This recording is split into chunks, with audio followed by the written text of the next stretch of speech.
Ketua PDP kabur dari Rumah Sakit Andi Makassau, Parepare. Informasi selanjutnya, pasien positif COVID-19 di Pindrang bertambah.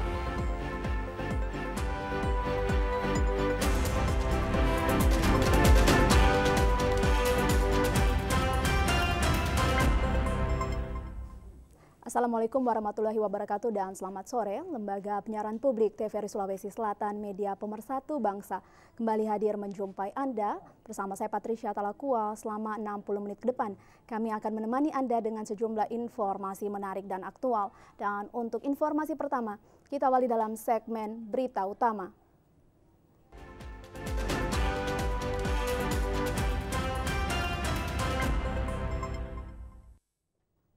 Saudara, pemerintah Kota Makassar hari ini mulai bertindak tegas terkait protokol kesehatan kepada warga yang tidak menjalankan protokol kesehatan dalam pandemi COVID-19 saat ini.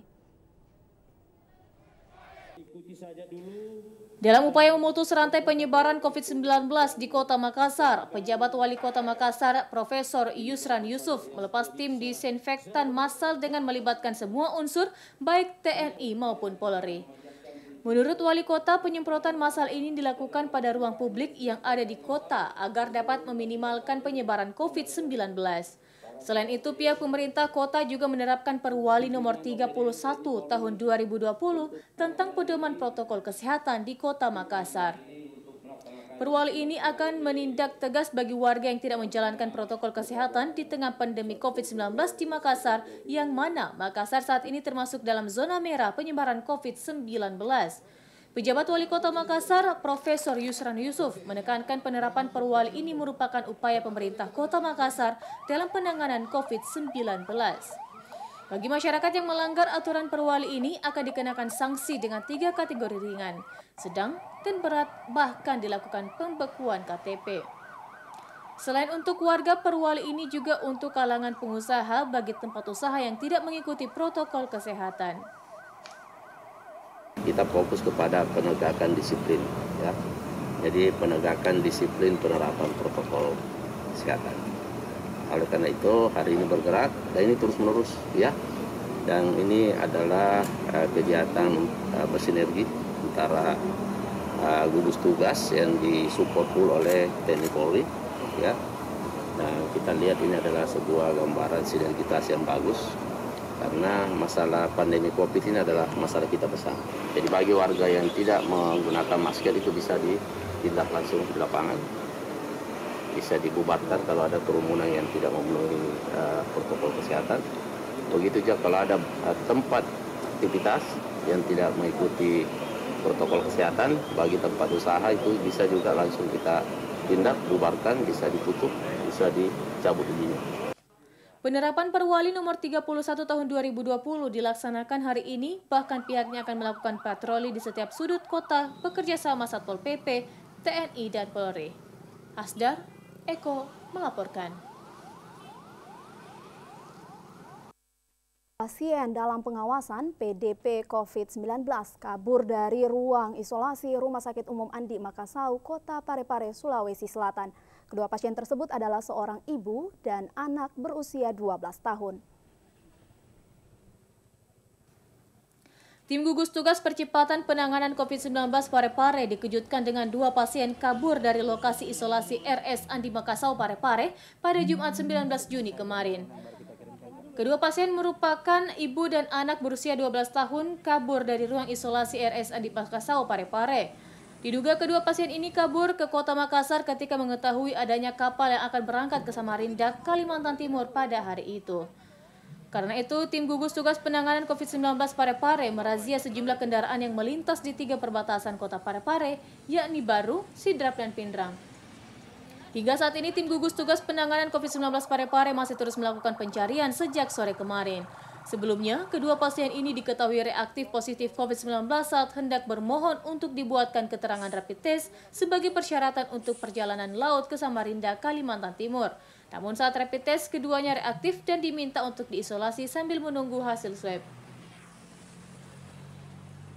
Pasien yang atas nama Nyonya Siti A itu telah meninggalkan rumah sakit. Jadi pada saat itu juga kami sudah koordinasi dengan pihak kecamatan, pihak puskesmas, pihak Satpol PP, dan pihak dari kepolisian itu sendiri. Kami segera melakukan penelusuran. Jadi penelusuran itu kami berdasarkan dengan monitor siber, karena kami dari tim gugus itu berupaya untuk tidak menyebarkan virus ke warga Parepare. Hingga saat ini tim gugus tugas penanganan COVID-19 Parepare yang bertugas di 3 posko perbatasan terus meningkatkan kewaspadaan. Dari Parepare, Amiruddin, TVRI Sulsel melaporkan. Lain, 7 warga Kabupaten Baru yang positif COVID-19 dinyatakan sembuh oleh gugus tugas percepatan penanganan COVID-19 Provinsi Sulawesi Selatan setelah mendapat perawatan dalam program wisata COVID-19 sehingga dipulangkan ke rumah untuk menjalani karantina mandiri.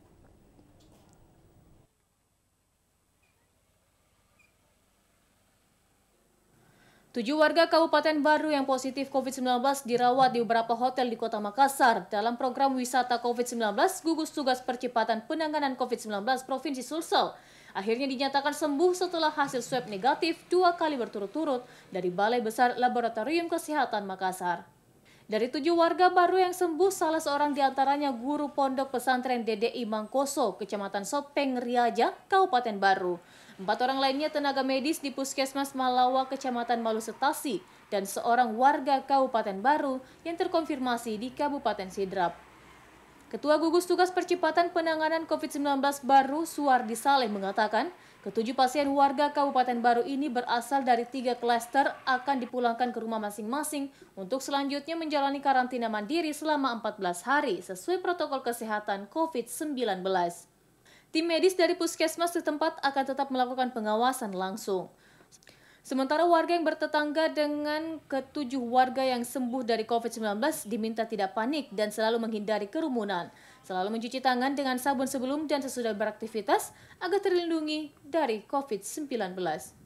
Saat ini masih ada seorang warga Kabupaten Baru yang positif COVID-19 dan menjalani isolasi di salah satu hotel di Kota Makassar. Asnadi Kala, TVRI Sulsel melaporkan. Ya, dan saudara, pasien Sulawesi Selatan kembali mencatat pertambahan angka kasus COVID-19 dan angka ini tertinggi di tanah air per hari Jumat 19 Juni kemarin. Pertambahan kasus ini mencapai 207 kasus dan menjadi tertinggi sejak kasus darurat COVID-19. Angka kasus di Sulawesi Selatan yang tidak terkendali memunculkan desakan diberlakukannya PSBB tahap ketiga yang dinilai sebagai opsi yang paling memungkinkan.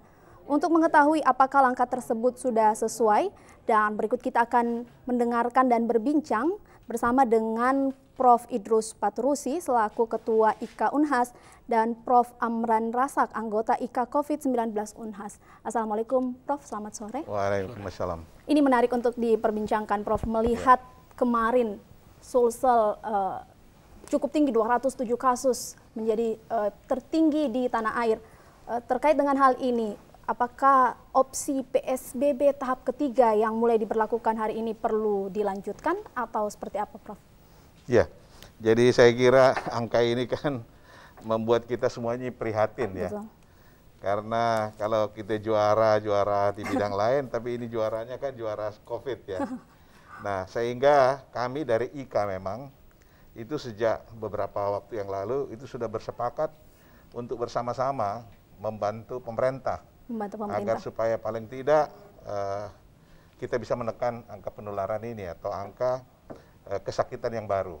Nah, insya Allah tadi memang kami sudah ketemu dengan Ketua DPR Kota Madia dan juga Wali Kota, Prof. Yusran. Nah, dari sana kami kemari untuk membicarakan langkah-langkah yang akan kita lakukan. Sebab tidak on paper saja, kita nanti kita akan melakukan sasaran langsung ke RT RW. Karena kalau tidak begitu, kita cuma himbauan-himbauan. Sekarang kita lihat masyarakat, kita himbauan tapi ya kelihatannya bahwa mereka itu belum Langsung ada. ke RT RW dalam artian tindakan seperti apa, Prof? Jadi begini, kita kan sekarang ini sebetulnya kalau kita lihat apa yang disampaikan Pak Gubernur, bahwa sebetulnya 70% kasus itu di Makassar. 70% kasus di Makassar. Jadi kalau kita misalnya bisa menyelesaikan masalah Makassar, masalah Sulawesi Selatan ini bisa selesai. Ya. Nah, untuk itu saya kira kalau kita berdasarkan seperti strategi sebelumnya, saya kira itu ya kayak seperti ini aja. PSBB 2 kali hasilnya juga nggak ada. Ya. Sehingga oke lah, saya nggak tahu apakah PSBB jilid 3 itu nanti bisa dilaksanakan atau tidak. Tapi kami dari IKA Unhas, beberapa pakar-pakar, pakar ekonomi, Prof. Amran, ada pakar sosial, macam-macam, kita itu akan bersama-sama. Ya. Bagaimana, dan salah satu cara adalah kita langsung ke skala kecil ini. Karena kalau kita misalnya di RT RW, kan gampang ngaturnya. Ya. Kita ngomong sama ketua RT, RW, dan lain sebagainya. Seperti sekarang kami membuat aplikasi. Insya Allah minggu depan sudah selesai aplikasinya. Sehingga dengan aplikasi itu kita bisa memonitor berapa orang di warga itu yang sudah rapid misalnya. Berapa orang yang pernah positif. Dan lain-lain sebagainya.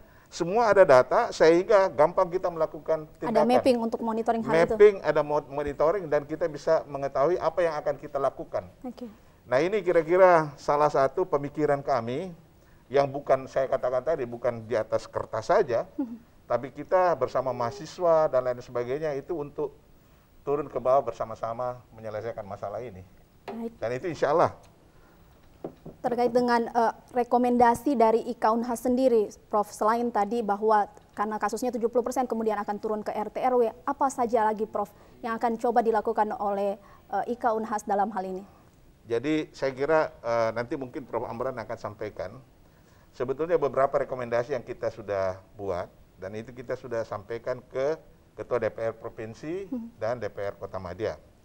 Jadi bukan di bidang kesehatan aja. Bukan hanya di bidang kesehatan. Bidang sosial, bidang ekonomi, semuanya itu ada berapa poin yang di situ, yang mudah-mudahan itu kita bisa laksanakan.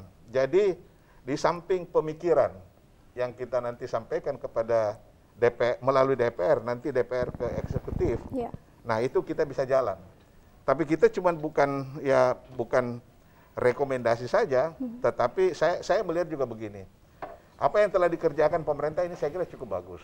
Misalnya, dengan angka 207 kemarin, itu kan berarti pemerintah telah melakukan pemeriksaan secara ekstensif ya, intensif, dan bisa mendapatkan jumlah yang sekian. Ya. Tapi saya selalu mengatakan bahwa oke, kita mendapatkan nilai yang banyak, tetapi positivity rate-nya tinggi. Ya. Kita lihat dari sekian. Nah, kalau kita lihat Jawa Barat misalnya, Jawa Tengah, dia juga bikin ribuan pemeriksaan PCR setiap hari, tapi positivity rate-nya rendah. Ya. Kita lihat ada yang kemarin cuma 50, malah pernah 19, 17. Nah, kita inginkan bahwa tracing dan tes kita perluas, tetapi kita harapkan nanti akan melandai. Nah, caranya itu tentu saya katakan tadi, kita mesti beberapa strategi yang kita harus terapkan agar supaya mata rantai ini bisa. Dan ini komprehensif ya, Prof. Ya? Persis sekali. Baik. Kalau ke Prof. Amran, melihat situasi yang memang cukup sulit, di sisi lain sudah begitu banyak pekerja yang kehilangan pekerjaan, namun kemudian jika kita mengembalikan aktivitas tanpa disertai protokol yang benar terkait dengan COVID-19 ini, tanggapan Prof seperti apa? Ya, jadi tadi sudah disampaikan oleh Prof. Idrus bahwa kita sudah melakukan 3 hal ya, testing, tracking, sampai treatment. Ya. Tetapi tetap aja ke atas ini, kurva ini. Kurvanya, ya. Jadi berlaku hukum-hukum epidemiologis. Ya. Salah satu masalah adalah apapun yang dilakukan pemerintah, kalau masyarakat tidak ikut serta di dalam menjaga itu, misalnya menjaga jarak, keluar kalau bila perlu. Nah, sisi-sisi ini selain dikatakan tadi Prof. Idrus, kami akan lakukan dengan pendekatan edukasi, membantu pemerintah Kota Makassar juga Sulsel apa yang dia sudah kerjakan, apa yang kami bisa bantu, IKA akan masuk di pendekatan sosiologisnya, pendekatan sampai kepada ukuran-ukuran mana yang boleh. Artinya nanti kalau sudah memenuhi kurvanya sudah lebih landai, maka kita akan merekomendasi mana fasilitas ekonomi yang boleh dibuka, mana yang boleh, kita akan dampingi dan beri pertimbangan-pertimbangan baik secara epidemiologis maupun secara ekonomis, karena ini juga harus jalan ya. Menarik Prof, tadi kita melihat bahwa di awal berita PDP kabur, dan ini sebenarnya memperlihatkan bahwa kesadaran masyarakat terkait hal ini sebenarnya kurang. Mata rantai semakin panjang dan semakin sulit untuk kita selesaikan. Bagaimana tanggapannya Prof? Iya, ini kebetulan saya mantan pasien ya. Jadi saya ingin sampaikan bahwa kalau kita di rumah sakit, stresnya luar biasa. Stresnya luar biasa. Nah, apalagi saya terkena itu di bulan Maret, di mana masih belum banyak orang yang terkena, ya, sehingga jadi pembicaraan di mana-mana karena ya semuanya stres. Iya. Kenapa stres? Bahwa seakan-akan kita sudah divonis bahwa kita masuk rumah sakit, tidak akan dibesuk lagi, dan kalau kita meninggal tidak ada yang antar ke kuburan. Iya. Nah ini yang membuat kita betul-betul berpikir, Takut, ya. apakah saya masih bisa kembali ke rumah atau tidak? Iya, Prof. Nah ini mungkin oleh ibu ini, pikirannya seperti itu, sehingga ya bukan ibu ini aja, saya lihat ada beberapa pasien Kasus juga seperti loncat dari jendela, keluar orangnya karena ketakutan. Iya.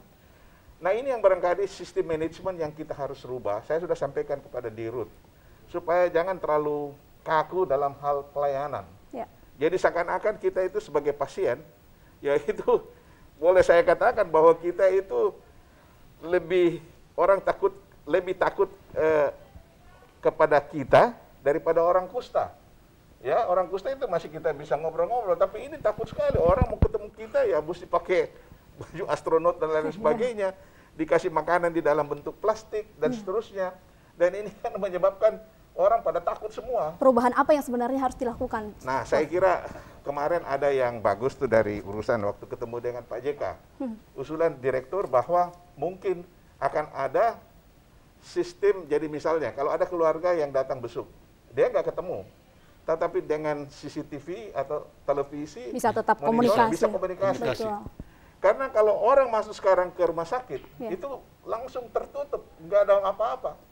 Orang nggak berani besuk dan lain sebagainya. Itu saya katakan tadi, bahwa kalau sudah divonis, ya udah sampai di situ aja, dia belum tentu kembali lagi ke rumahnya. Akhirnya pasiennya stres. Nah, cara itu barangkali yang bisa. Kemudian ya, saya lihat sebetulnya kalau orang, apalagi kalau sudah gejala-gejalanya sudah menurun, itu barangkali pagi-pagi bisa berjemur di matahari, kemudian bisa berolahraga ringan.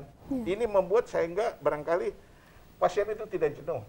Nah ini beberapa masukan-masukan barangkali yang saya juga sudah sampaikan kepada direktur. Dan yang kedua itu gizi. Gizi. Nah, saya terus terang waktu di rumah sakit, ya mungkin karena memang tidak ada anggaran, tapi gizinya itu selera aja nggak. Kita orang sakit sudah selera Makannya turun. makannya sudah turun, tambah gizi yang nggak bagus, tambah nggak ada lagi nafsu makan. Nah ini yang barangkali juga Harus diperhatikan ya, harus Prof, ya? diperhatikan, dan saya tahu bahwa sebetulnya sudah ada penawaran dari Pak Gubernur untuk kita pesan dari catering aja. Ya. Jadi semua makanan yang kau mau sesuai dengan requestnya, mau makan hari ini soto Banjar atau mau makan palu basah, silakan sesuai dengan request. Nah itu barangkali salah satu jalan Solusi. sehingga faktor gizi juga orang nggak bosan, dan kemudian juga dia betah. Ya kira-kira seperti itu. Oke, baik, Prof. Kalau kita melihat tanggapan dari pemerintah dan DPR terkait dengan rekomendasi dari IKA Unhas ini sendiri, seperti apa, Prof? Jadi begini, saya lihat pada waktu kita menghadap DPR, provinsi dengan kota, itu mereka sangat antusias dan mengapresiasi kami. Karena sebetulnya ini dalam rangka COVID, kita nggak tahu kapan selesai. Ya.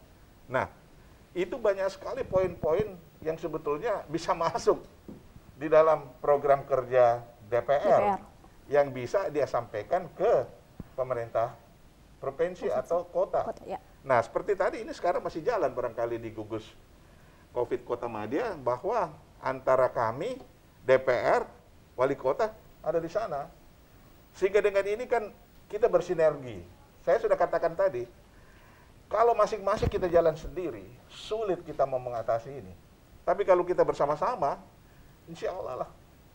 Kita bisa menghadapi ini. Saya kira kita harus menggunakan segala upaya agar supaya kita betul-betul bebas dari virus ini. Nah, ini yang kita inginkan. Ya, selain PSBB dan kebijakan lain, Prof, membangun kesadaran sebenarnya terkait pola hidup bersih dan sehat menjadi salah satu langkah yang disinyalir begitu baik sebenarnya untuk memutus COVID-19 ini, serta dengan gaya hidup new normal yang selalu kemudian disampaikan terkait dengan penggunaan masker. Sebenarnya melihat hal ini, di mana sebenarnya, Prof, missingnya sehingga hal ini tidak terlaksana di masyarakat, kurangnya kesadaran? Saya kira ya persoalannya ini yang saya katakan dari awal. Ya. Kalau kita menunggu kurva naik terus, kita bisa frustasi lihat itu. Berlaku hukum-hukum epidemiologis tadi. Ya. Jadi ketaatan masyarakat ini sebagai pemicu ke situ, maka yang harus dilakukan juga adalah memberi apresiasi kepada masyarakat yang sudah mulai perilakunya hidup sehat, 60% lebih loh. Ya. Itu jangan diabaikan supaya dia tetap berperilaku sehat. Nah, ini harus kita apresiasi, jangan kita biarkan sehingga setiap hari bertambah. Reward and punishment-nya jalan ya, Prof. Reward dan punishment-nya jalan. Ini saya lihat mulai hari ini misalnya banyak kritik karena tiba-tiba berlaku perwali itu ya. Mestinya kan ada intro seperti itu. Tapi kalau ini juga tidak dilakukan lebih cepat, juga akan berisiko. Jadi menurut saya peraturan juga ini harus dikasih tempo. Apakah 2 minggu, 3 minggu, atau 1 bulan? Kalau tidak kita saya selalu katakan bisa restart lagi PSBB di Makassar ini. Jangan sampai kita lakukan itu karena berakibat luar biasa. Kenapa? Akan jenuh, masyarakat akan jenuh, maka terjadi reaksi menghindari yang kejenuhan tidak tersebut, Prof. Apa yang dia terlalu lama kan? Dia terlalu lama dalam. Jadi sementara ekonomi tidak ini juga akan kita urus dari aspek ekonominya, bahwa ada kabupaten, ada apa yang sudah bisa normal, silahkan dimulai dari situ. Tapi kalau masih merah, apa boleh buat? Kita seperti bulan puasa menghindari ini, mematuhi protokol kesehatan sangat ketat itu. Kalau melihat Makassar, Sulawesi Selatan sebagai zona merah, epicentrum tertinggi di luar Pulau Jawa, apakah kita sudah boleh melakukan new normal activity seperti itu, Prof? Saya kira susah kita rekomendasi. Karena mesti ada perubahan perilaku. Jadi tadi misalnya RT-nya, RNO-nya harus datar dulu. Kalau tidak datar, tidak di bawah 1, bahaya. Jadi karena kita akan untuk Sulawesi Selatan? Ya, kalau Sulawesi Selatan ada beberapa kabupaten bagus. Kota Makassar sendiri? Kota Makassar sendiri yang jadi epicentrum ini sebagai indikator terberat. Jadi saya kira apa yang dikatakan oleh Prof. Idrus, kami IKA akan sepenuh hati membantu pemerintah Makassar. Teman-teman juga yang akademisi lain dan perguruan tinggi lain juga insya Allah kita akan galang bersama untuk melakukan pendekatan di masyarakat ini yang mengurangi angka-angka positif ini naik. Itu juga adalah salah satu penyebab ya. Saya tidak ingin katakan liar ya, tapi tidak terkendali secara akademis ya. Baik, Prof. Kalau kita melihat juga tanggapan pemerintah dan terkait dengan rekomendasi, apakah ada rencana implementasi yang lain dari yang akan dilakukan IKA dengan stakeholder terkait? Ya, jadi sebetulnya perencanaan itu kan ada 2 sekarang. Ya. Apakah pemerintah mau PSBB jilid 3 atau kan new normal? Tadi sudah dikatakan, persyaratan-persyaratan untuk new normal itu ada. Salah satu misalnya yang dikatakan tadi, nilai R itu harus di bawah 1. Ya. Yang kedua, pergerakan manusia. Yang ketiga adalah sarana prasarana. Karena sekarang dengan bertambahnya kemarin 207. Yes, saya sudah lihat posisi kamar yang ada yang dikenal sekarang sebagai pariwisata wisata COVID. Ya. Itu sisa berapa kamar? Kalau saya nggak salah sisa 44 kamar. Ya. Rumah sakit, barangkali kalau kita lihat rumah sakit Dadi, rumah sakit Sayang, rumah sakit Unas, rumah sakit Wahidin, itu kira-kira sisa 40-an juga. Ya. Kalau kemarin 207 mau dikemanakan ini yang lain? Fasilitas tidak mencukupi. Fasilitas nggak mencukupi. Ya. Sehingga saya sudah pernah mengusulkan sebetulnya, kenapa kita tidak buka asrama haji misalnya? Agar supaya di sana juga, ya wisata COVID itu jangan di hotel aja, karena hotel aja sudah penuh sekarang. Apalagi sekarang, diutamakan yang masuk di wisata COVID adalah tenaga nakes. Tenaga nakes. Nakes yang positif. Positif, ya. Jadi sekarang nakes dan positif dan dokter yang positif itu sudah contoh di rumah sakit Unhas. Di gawat darurat sisa 2 dokter yang negatif. Yang lainnya semua sudah positif dan sekarang sudah terbaring di rumah sakit. Kalau ini bertambah terus, siapa yang melayani? Betul. Jadi sebetulnya pada kesempatan ini saya ingin menyampaikan juga pada masyarakat. Ya, Prof. Tolonglah kita saling menjaga. Karena kalau tidak, kita semuanya susah. Utamanya tenaga kesehatan dan dokter. Ini pada berjatuhan ini. Ya. Ada salah satu guru saya, profesor, satu rumah 8 orang yang kena. Nah, itu kalau seperti itu coba bisa dibayangkan, bisa habis. Ada dokter teman saya di Surabaya, 4 orang, mertua 2 meninggal, suami istri dia meninggal, dua-dua dokter. Jadi ini kan semuanya hal-hal yang sangat memprihatinkan. Kalau kita tidak menyadari itu, makanya saya kira apa yang disampaikan Prof. Amran, edukasi, jadi kita dalam rekomendasi itu, kita akan terjun edukasi, semua tokoh-tokoh masyarakat, tokoh agama, tokoh perempuan, tokoh pemuda, kita turunkan di daerah-daerah atau di RT RW itu, agar supaya ya bagaimana kita bisa berdialog agar supaya mereka bisa sadar. Karena ada satu efek psikologis sebetulnya. Sudah 2 kali PSBB, sudah hampir 3 bulan kita terkungkung. Begitu dikatakan PSBB selesai, itu kan euforia dia. Iya. Keluar semuanya. Wah, lama saya nggak pernah lihat mall ini, pada kesana apa segala macam. Padahal sebetulnya, kalau mau melakukan suatu keputusan seperti itu, harus ada rambu-rambu, kisi-kisi yang kita sampaikan kepada masyarakat, yang bisa dilakukan dan yang tidak bisa kita lakukan. Baik, Prof. Nah, ini yang barangkali jadi masalah juga kalau kita tidak hati-hati. Closing statement terakhir, Prof, dari Prof. Amran dan Prof. Idrus. Prof. Amran dulu, silakan. Saya kira memang di dalam bagaimana menyelaraskan atau kan ini kan tidak antara ekonomi dan kesehatan ya. Jadi ada namanya elastisitas penyebaran penyakit dan elastisitas manfaat ekonomi. Ini harus sama, seimbang, mana longgar, mana yang berbahaya. Tapi kuncinya adalah pada kerumunan-kerumunan. Jadi seperti hotel, kegiatan mall, kegiatan sekolah harus penuh perhitungan. Jangan coba-coba menyeberang karena kita akan kembali restart kalau ini salah hitung. Itu pesan saya. Jadi tadi Prof. Idrus katakan kuncinya sekarang ini adalah masyarakat. Ya, jadi tidak boleh terlalu mengandalkan imun hereditasnya itu, bahwa kekebalan kelompok itu dalam keadaan merah begini susah.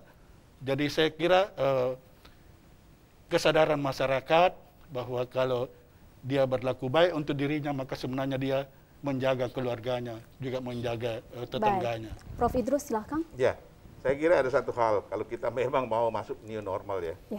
Saya sebagai dokter, ini saya ahli bedah tulang. 3 bulan saya sudah tidak operasi. Saya tadi mulai berapa minggu ini ditelepon, Prof, kapan saya bisa? Kita takut, dia juga takut. Jadi saya bilang begini, kita komunikasi via telepon aja. Jadi tadi misalnya, kenapa? Lututnya sakit.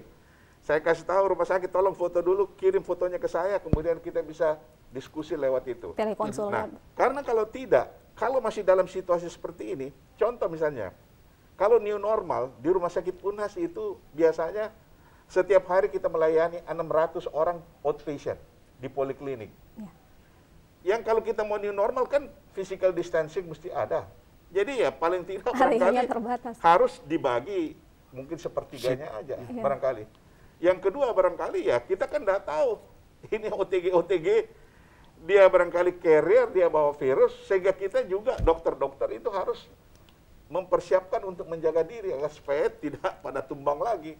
Jadi ini semuanya yang harus. Nah, terakhir yang saya mau katakan, Rumah Sakit Wahidin yang begitu besar, dia punya penghasilan tiap bulan bisa 40 miliar. Sekarang dengan bed occupation rate-nya itu sisa 19%, dia bisa cuma dapat 5 miliar. Dan itu pun masih belum dibayar oleh pemerintah, karena mereka melayani pasien COVID. Sekarang. Nah, kalau begini kan ekonomi sudah nggak jalan, rumah sakit nggak jalan, semuanya jadi stagnan. Baik, terima kasih atas kesempatan dan waktu yang diberikan oleh Prof. Amran Razak dan Prof. Idrus Paturusi dalam kebersamaan kita di Sulawesi Selatan hari ini. Ya, Dan saudara, Warta Sulawesi Selatan hari ini akan kembali setelah pariwara berikut ini. Tetaplah bersama kami. Mencuci tangan dicontohkan leluhur kita sejak dahulu. Terima kasih banyak, Prof. Mari kita terapkan agar diri dan orang-orang yang kita cintai terhindar dari COVID-19. Taati protokol kesehatan. Basuh kedua tangan dengan air mengalir. Gosok kedua telapak tangan. Gosok punggung tangan kanan dan kiri.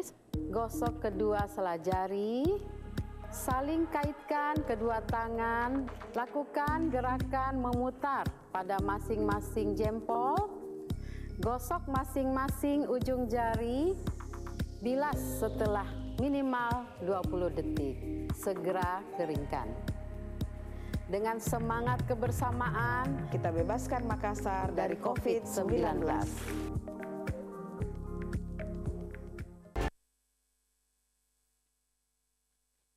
Dan saudara, terima kasih Anda masih tetap bersama kami. Informasi lainnya, pasien positif COVID-19 di Kabupaten Pindrang bertambah menjadi 16 orang. Menyusul keluarnya hasil swab dari Balai Besar Laboratorium Kesehatan Makassar, kini ke-6 warga positif COVID-19 dirujuk ke rumah sakit dan hotel di Makassar.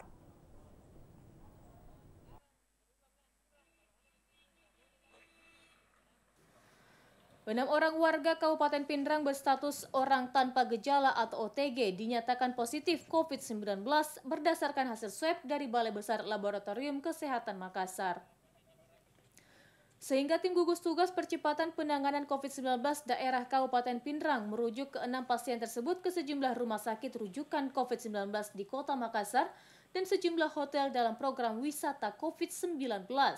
Juru bicara gugus tugas percepatan penanganan COVID-19 Kabupaten Pindrang, Dr. Gigi Dia Puspita Dewi mengatakan, setelah melakukan rapid test di sejumlah kalangan yang dilanjutkan pengambilan swab bagi warga yang dinyatakan reaktif pada rapid testnya, diperoleh 6 warga Kabupaten Pindrang yang positif COVID-19. Tambahan 6 positif COVID-19, maka sudah 10 orang warga Kabupaten Pindrang yang menjalani perawatan secara intensif di rumah sakit dan hotel gugus tugas percepatan penanganan COVID-19 Provinsi Sulawesi Selatan. Dari 10 yang masih dirawat, itu 2 yang PDP, 8 yang orang tanpa gejala. Yang orang tanpa gejala ini ada 4 tambah hari ini 3 di Harper, Hotel Harper, yang 2 di Grand Palace, yang 3 di Grand Palace Hotel. Jadi semua. Kemudian yang 2 di Rumah Sakit Pelamonia, 1 Rumah Sakit Dadi 1. Bertambahnya pasien COVID-19 di Kabupaten Pindrang membuat gugus tugas percepatan penanganan COVID-19 Kabupaten Pindrang terus melakukan langkah pencegahan melalui rapid test dan pendirian posko Bala Ewako di setiap desa dan kelurahan di wilayah Kabupaten Pindrang. Asnadikala, TVRI Sulsel melaporkan. IKA Unhas mengeluarkan rekomendasi bagaimana mengendalikan dan menangani semakin tingginya lalu lintas penyebaran wabah COVID-19 di wilayah Sulawesi Selatan. Berdasarkan data gugus percepatan penanganan COVID-19, Sulsel melaporkan ada penambahan 37 kasus dan kesembuhan bertambah 9 kasus, serta kematian bertambah 1 kasus. Hal ini membuat Sulsel menjadi salah satu epicentrum penyebaran kasus COVID-19 tertinggi di luar Pulau Jawa. Semakin tingginya angka infeksi COVID-19 di daerah ini membuat Ikatan Keluarga Alumni IKA Unhas berkumpul dan membahas berbagai masalah terkait persoalan COVID-19. Dari berbagai ahli disiplin ilmu dan profesi, IKA Unhas akhirnya sepakat mengeluarkan rekomendasi bagaimana pengendalian dan penanganan COVID-19 di Sulawesi Selatan. Juru bicara tim perumus rekomendasi IKA Unhas, Dr. Saka Pati SHMH, menyampaikan bahwa rekomendasi ini sebagai bentuk kepedulian dan sumbangsi IKA Unhas dalam membantu dan mendukung pemerintah di situasi pandemi COVID-19, khususnya di Kota Makassar, Sulawesi Selatan. Sulsel sendiri kan kita paham termasuk provinsi yang masuk di dalam PDP, provinsi dalam pengawasan. Sehingga semua ahli expert dari berbagai bidang itu mendiskusikan dalam perspektifnya masing-masing. Nah, hasil daripada rumusan rekomendasi ini kami buat secara umum, jadi ada rekomendasi umum yang ditujukan kepada pemerintah Provinsi Sulawesi Selatan, kemudian ke pemerintah Kota Makassar dan juga ke Universitas Hasanuddin. Mudah-mudahan dalam berbagai perspektif ilmu khususnya, ada dari regulasi, kebijakan, kemudian ekonomi, kemudian sosiologinya, kemudian bagaimana kesehatannya. Sementara itu, Ketua IKA Unhas Profesor Idrus Paturusi mengajak dan memberi ruang bagi potensi SDM dari berbagai perguruan tinggi, baik swasta maupun negeri, agar secara bersama terlibat aktif dan jika dipandang perlu membentuk gugus tugas bersama antar perguruan tinggi Sulsel atau sekawasan Timur Indonesia. Muhammad Ihsan melaporkan. Saudara, 6 informasi lainnya dapat Anda ikuti dalam segmen Sulsel Membangun.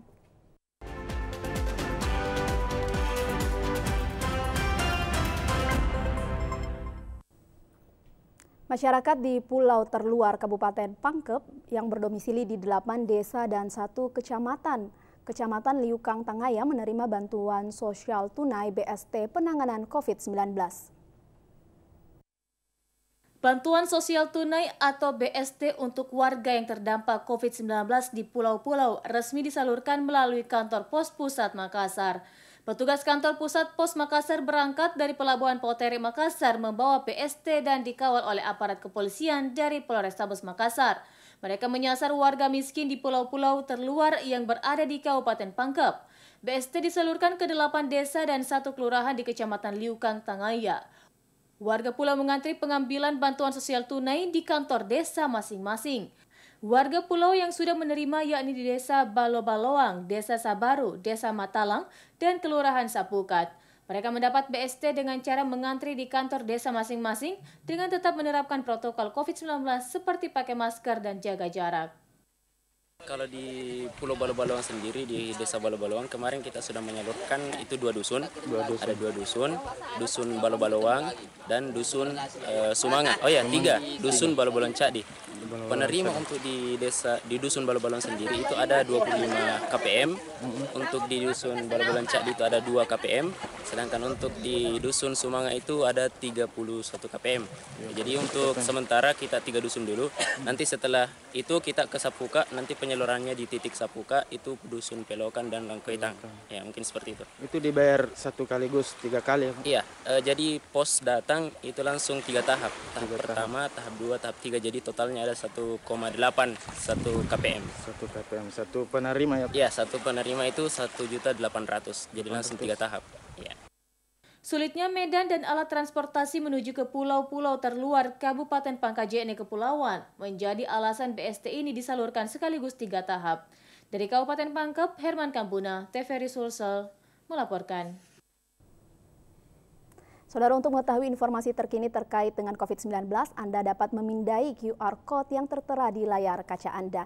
Dan sebagai wujud menuju era tatanan normal baru, Forkopimda melaksanakan goes sambil melakukan peninjauan Kampung Tangguh untuk program Polri di HUT Bayangkara ke-74. Kapolres Bone AKBP Trihandoko bersama Forkopimda menggelar kegiatan goes menuju Kampung Tangguh untuk mewujudkan program Polri di masa pandemi COVID-19 sekaligus menunjukkan kepada masyarakat jika aktivitas dapat dilaksanakan dengan tatanan normal baru namun tetap melakukan protokol kesehatan. Goes Forkopimda yang dihadiri Bupati Bone, Kasrem 141 Todopuli dan Dandim 1407 Bone menjadi wujud dukungan terhadap program Polri yang membentuk Kampung Tangguh, baik ketersediaan pangan, kesehatan, keamanan, lingkungan, dan paling utama masyarakat di kampung tetap melaksanakan protokol kesehatan dalam setiap aktivitas. Pemilihan Kampung Tangguh dilakukan berdasarkan survei dengan melihat kondisi alam maupun peradaban masyarakatnya yang mudah menerima edukasi maupun inovasi dalam pembangunan desa. Daerah yang ditetapkan sebagai Kampung Tangguh nantinya akan menjadi contoh kepada desa lainnya. Dengan hadirnya Kampung Tangguh diharapkan pencegahan penyebaran COVID-19 dapat terus berjalan di tengah penerapan new normal dengan tetap beraktivitas tanpa mengabaikan protokol kesehatan. Syafri Aziz, TVRI Sulsel melaporkan. Banjir bandang dan tanah longsor yang dialami di Kabupaten Jene Ponto banyak mendapat simpati dari beberapa dermawan, salah satunya dari Lembaga DPD Wadah Islamiyah bersama DPC Mariso Makassar yang terjun langsung ke lokasi untuk memberikan bantuan sembako kepada warga yang terkena banjir bandang. Bencana alam yang dialami Jeneponto mengundang banyak simpatik, mulai dari pertolongan relawan, medis maupun bantuan makanan, sembako dari berbagai elemen masyarakat dan kelembagaan. Seperti halnya dari lembaga DPD Wahda Islamiyah bersama DPC Mariso Kota Makassar yang ingin membantu korban bencana alam berupa bantuan sembako seperti beras, ikan kaleng, mie instan dan makanan kecil dikemas 20 paket lalu diberikan kepada lembaga bantuan di salah satu posko di Jeneponto. Gisar, selaku Ketua DPD Wahda Islamiyah Makassar menyatakan, dari 3 kecamatan di DPC Makassar yang tergabung bersama-sama memberikan bantuan berupa uang tunai dan 20 paket sembako yang dimana diserahkan di beberapa titik banjir dan tanah longsor. Saya bersama rombongan pengurus Wahda Islamiyah Makassar, juga dari teman-teman di kecamatan, ini membawa amanah donasi. Dua tempat yang kita datangi, yang pertama Kabupaten Bantaeng, kemudian yang kedua adalah Kabupaten Jeneponto.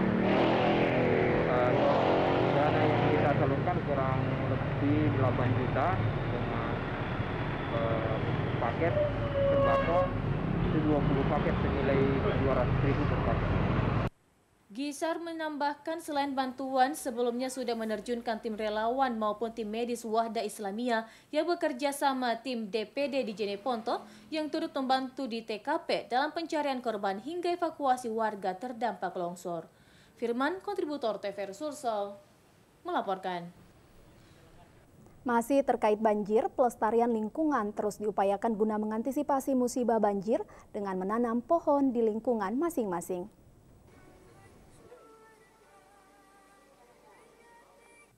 Setiap tahunnya diperingati Hari Lingkungan Hidup. Untuk itu, sebagian masyarakat memperingatinya dengan melestarikan lingkungan melalui tanam pohon serentak. Perumda Air Minum melalui momentum Hari Lingkungan Hidup melakukan tanam pohon di semua instalasi pengolahan air IPA PAM, saluran air baku dan kantor-kantor PDAM. Menurut Direktur Umum PAM Kota Makassar, suplai yang terjaminnya ketersediaan air yang banyak dan berkualitas di muka bumi merupakan peranan kita semua sebagai umat manusia. Air tidak bisa dibuat dari apapun dan yang menyediakan air adalah alam. Oleh karena itu, patutlah kita menjaga salah satunya dengan penghijauan. Menurut Ketua Dewan Pengawas Perumda Air Minum Makassar, Muhammad Yasir, agar kegiatan ini terus dilakukan karena sangat erat kaitannya dengan ketersediaan air bersih. Dalam pelestarian lingkungan seperti ini, keterlibatan masyarakat sangat penting karena menjaga kelestarian lingkungan bukan hanya milik pribadi, namun merupakan tanggung jawab bersama. Dalam peringatan ini, Perumda Air Minum Kota Makassar melakukan penanaman pohon penghijauan. Hal ini penting karena kita diperhadapkan dengan situasi global climate change. Nah, karenanya untuk menjaga kelestarian lingkungan, untuk menjaga ketersediaan air, kita harus melakukan penghijauan. Kita harus melakukan penghijauan, kita harus memperbanyak hutan kota dan lain sebagainya. Kita turun ke lapangan, tidak hanya Perumda Air Minum, tetapi harapan kami seluruh komponen masyarakat ikut terlibat dalam Hari Peringatan Lingkungan Hidup ini. Adapun 1000 bibit pohon yang ditanam diantaranya pohon mangga, manggis, rambutan, ketapang kencana, trembesi, dan mahoni. Hasdar Eko melaporkan. Komisi Pemilihan Umum KPU Bulukumba melakukan sosialisasi peraturan KPU nomor 5 tahun 2020 tentang tahapan, program, dan jadwal penyelenggaraan pemilihan serentak 2020 di Aula Kantor KPU Bulukumba.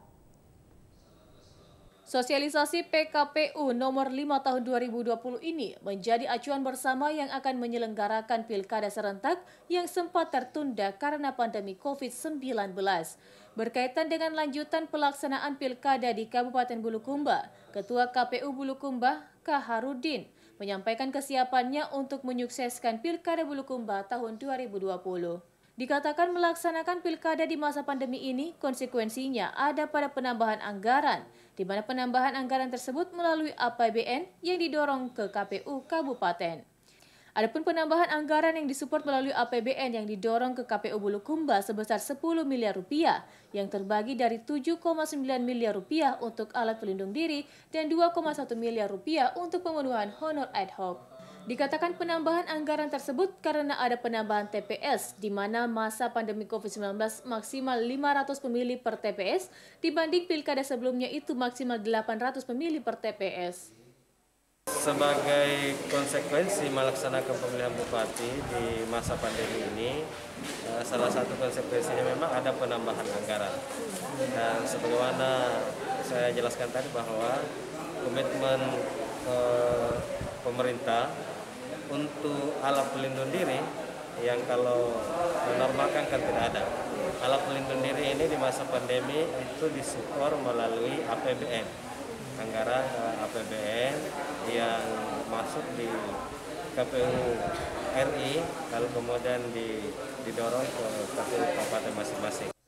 Dalam sosialisasi PKPU nomor 5 tahun 2020 ini turut dihadiri sejumlah pihak terkait baik dari tim gugus COVID-19 Bulukumba, DPRD, Kodim 1411, Polres, pimpinan Bawaslu dan sejumlah fungsionaris partai politik. Dari Kabupaten Bulukumba, Mustadi Pardi, TVRI Sulsel melaporkan. Saudara, prospek cuaca 3 hari ke depan, hujan dengan intensitas sedang hingga lebat disertai angin kencang diperkirakan masih dapat berpotensi terjadi di wilayah Sulawesi Selatan bagian timur, meliputi Kabupaten Bantaeng, Bulukumba, Sinjai, Bone, dan Wajo. Mencermati perkembangan kondisi dinamika atmosfer terkini menunjukkan peningkatan aktivitas potensi pertumbuhan awan hujan di wilayah Sulsel bagian timur dan utara.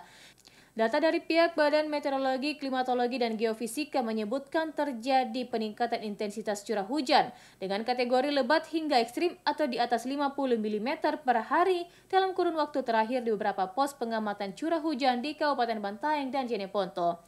Berdasarkan analisis iklim pada dasarian atau per 10 hari pertama bulan Juni 2020, terdapat sebagian wilayah pantai barat Sulawesi Selatan yang sudah memasuki musim kemarau.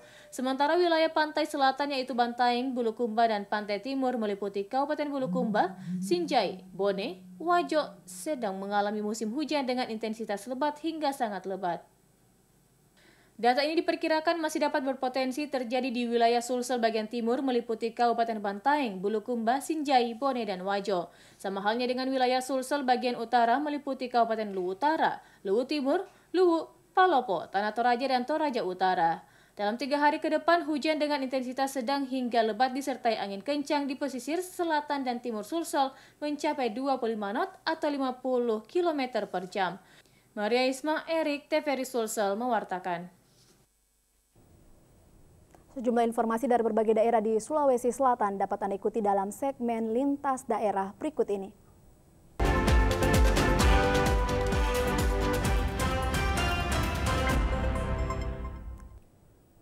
Informasi pertama dari Kabupaten Maros, Dinas Kependudukan dan Catatan Sipil Disdukcapil Maros merumahkan 61 pegawai honornya per Juni 2020. Keputusan ini diambil lantaran terbatasnya anggaran. Dinas Kependudukan dan Catatan Sipil Disdukcapil Maros merumahkan 61 pegawai honornya per Juni 2020. Keputusan ini diambil lantaran terbatasnya anggaran akibat adanya pandemi COVID-19. Kepala Disdukcapil Maros, Eldrin Saleh, mengungkapkan pihaknya telah membahas perubahan anggaran dan terungkap tak ada lagi ruang untuk membayar upah pegawai honor. Tahun lalu upah honorer masih bisa ditanggung karena masih ada dana alokasi khusus DAK non-fisik dari pusat.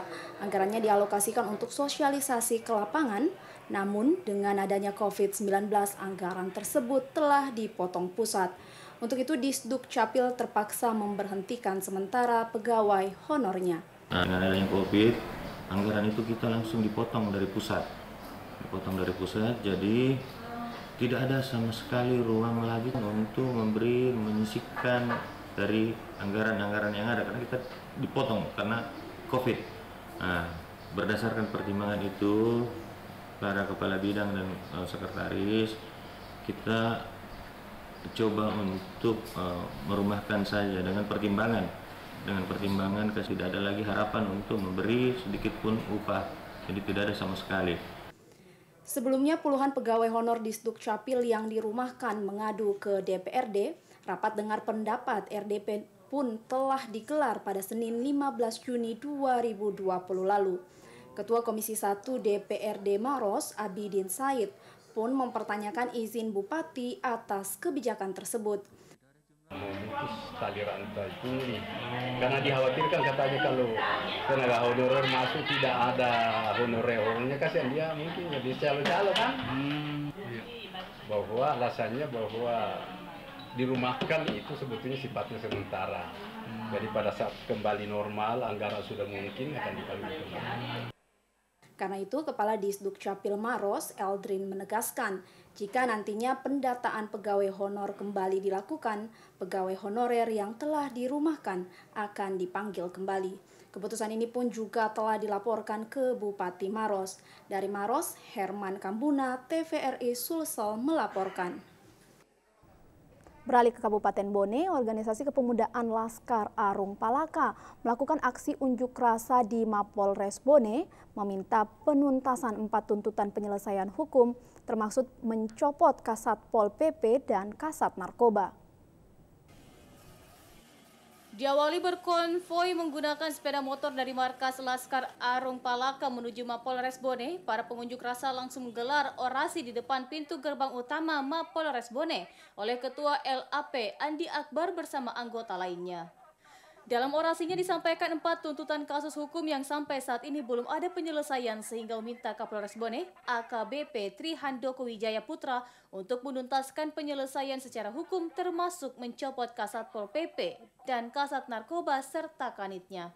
Kapolres Bone yang menemui pengunjuk rasa melalui 5 orang perwakilannya di ruang media center mengatakan akan menelusuri keempat tuntutan yang disampaikan pengunjuk rasa, yakni dana COVID-19 kepada Satgas COVID-19, menuntut Kasat Pol PP atas pengurusan atau pembongkaran terhadap pos kamling milik LAP, kasus pidana pencucian uang yang telah menggelapkan uang petani dengan total nilai 1,3 miliar rupiah, serta kasus pemerasan yang dilakukan oknum Sat Narkoba terhadap keluarga korban terpidana narkoba. Aksi unjuk rasa ini memacetkan jalan namun berlangsung tertib. Pengunjuk rasa menegaskan jika tuntutan ini tidak diindahkan maka akan melanjutkan aksinya ke Mapolda Sulsel. Syafri Aziz, TVRI Sulsel melaporkan. Informasi lainnya, Saudara, pasca banjir bandang, seluruh warga desa Rumbia mendapat layanan pemeriksaan kesehatan gratis dari relawan tim medis Kementerian Kesehatan dengan mendatangi langsung lokasi banjir dan tetap menerapkan protokol kesehatan. Tim relawan medis Kementerian Kesehatan tiba di Desa Rumbia dengan membawa obat-obatan gratis. Tim medis yang terdiri dari relawan dari sejumlah lembaga kesehatan mendatangi rumah warga dan membuat posko layanan pemeriksaan kesehatan gratis di rumah warga yang tidak terkena dampak banjir dan tanah longsor. Ini dilakukan sebagai upaya memberikan pelayanan medis kepada korban bencana alam longsor dan banjir bandang. Pemeriksaan dilakukan dengan cara door to door atau relawan mendatangi rumah warga. Dalam pemeriksaan ini, para relawan juga meminta warga untuk menjaga jarak aman saat mengantri. Ini dilakukan karena pemeriksaan kesehatan harus mengikuti protokol kesehatan pencegahan COVID-19. Apalagi Kabupaten Jeneponto tercatat memiliki 9 kasus positif COVID-19 yang membuat pemerintah menerapkan protokol kesehatan yang ketat demi mengantisipasi penyebaran COVID-19 yang lebih luas. Dari pemeriksaan relawan, banyak warga yang mengeluhkan sakit emah, diare, luka terkena serpihan kayu saat terseret banjir. Firman, kontributor TVRI Sulsel, melaporkan. Sementara itu, bagi Anda masyarakat dan pengguna layanan transportasi darat, laut, dan udara, dihimbau agar tetap waspada dan berhati-hati terhadap dampak yang dapat ditimbulkan dari curah hujan tinggi, angin kencang, dan gelombang tinggi yang berpotensi terjadi pada 3 hari ke depan. Masyarakat dihimbau agar mewaspadai gelombang tinggi di perairan sekitar Sulawesi Selatan yang mencapai ketinggian 1,25 meter hingga 2,5 meter yang terjadi di perairan Parepare, perairan Spermonde Makassar bagian barat, perairan barat Kepulauan Selayar, perairan Sabalana, Teluk Bone bagian utara, Teluk Bone bagian selatan, perairan timur Kepulauan Selayar, Laut Flores bagian utara, perairan Pulau Bonerate, Kalautoa bagian utara, dan perairan Pulau Bonerate, Kalatoa bagian selatan. Gelombang tinggi atau roksi antara 2,5 hingga 4 meter diperkirakan terjadi di Selat Makassar bagian selatan dan Laut Flores bagian timur. Masyarakat dan pengguna layanan transportasi darat, laut, dan utara dihimbau agar tetap waspada dan berhati-hati terhadap dampak yang dapat ditimbulkan dari curah hujan tinggi, angin kencang, dan gelombang tinggi yang berpotensi terjadi pada 3 hari ke depan. Potensi banjir, genangan, tanah longsor, angin kencang, pohon tumbang, meluapnya area tambak budidaya dan berdampak pula pada keterlambatan jadwal penerbangan ataupun pelayaran. Masyarakat diharapkan tetap memperhatikan informasi dari BMKG serta instansi terkait untuk memastikan mitigasi bencana hidrometeorologi. Maria Isma, Erik, TVRI Sulsel, mewartakan. Informasi Hari Bayangkara ke-74 tahun dapat Anda ikuti dalam segmen Rona-Rona berikut ini.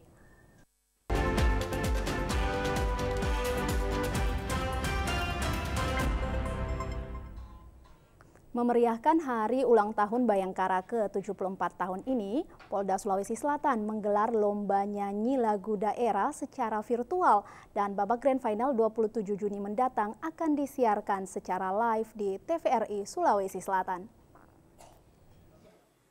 Semakin mudahnya generasi muda mengakses lagu-lagu melalui gadget atau telepon pintar, membawa kekhawatiran jajaran Polda Sulsel akan kelestarian budaya dan lagu daerah Sulawesi Selatan. Dewasa ini saja, sebagian besar remaja bahkan tidak mengenal lagu daerahnya sendiri. Mereka cenderung mendengarkan dan menyanyikan lagu dari negara lain, seperti Korea, India, dan lagu barat lainnya. Fenomena ini membuat Polda Sulsel melalui Kapolda Sulsel menginisiasi kegiatan lomba nyanyi lagu daerah se-Sulawesi Selatan. Lomba ini adalah cara Polda Sulsel mewujudkan kecintaan pada budaya dan lagu daerah dan tekad untuk mengajak seluruh masyarakat daerah ini melestarikannya. 9 hari menjelang babak grand final, sejumlah panitia bertemu untuk memantapkan persiapan. Karena seluruh Polres yang dilibatkan menjaring peserta sejak 2 minggu lalu, sudah sebagian besar mengirim 2 pemenang. Dires Narkoba Polda Sulsel Kombes Pol Hermawan SIK MH selaku Ketua Panitia menjelaskan, 50 finalis dari 25 kabupaten kota akan dinilai oleh tim juri 22 Juni mendatang untuk mencari 12 peserta grand finalis yang akan beradu pada grand final Lomba Lagu Daerah 27 Juni mendatang. Lagu daerah ini harus diangkat lagi, harus disemarakan lagi dengan acara Lomba Lagu Daerah Sulawesi Selatan. Kebetulan rangkaian acara tersebut adalah dalam rangka 1 Juli, Hari Bayangkara Polri yang ke-74, dengan tema Kamtibmas yang kondusif, masyarakat semakin produktif. Diharapkan dengan tema tersebut, inisiasi dari Bapak Kapolda ini diharapkan masyarakat bisa ikut andil berperan aktif dalam acara Lomba Lagu Daerah. Grand Final Lomba Nyanyi Lagu Daerah menyediakan hadiah uang tunai puluhan juta rupiah dan 1 unit sepeda motor. Menurut rencana akan disiarkan secara langsung oleh TVRI Sulsel Sabtu 27 Juni mulai pukul 17:30 waktu Indonesia Tengah. Dan saudara, informasi tadi sekaligus mengakhiri jumpa kita pada hari ini. Akhir kata, saya Patricia Talakua beserta seluruh kerabat kerja bertugas mengucapkan terima kasih atas perhatian Anda dan sampai jumpa.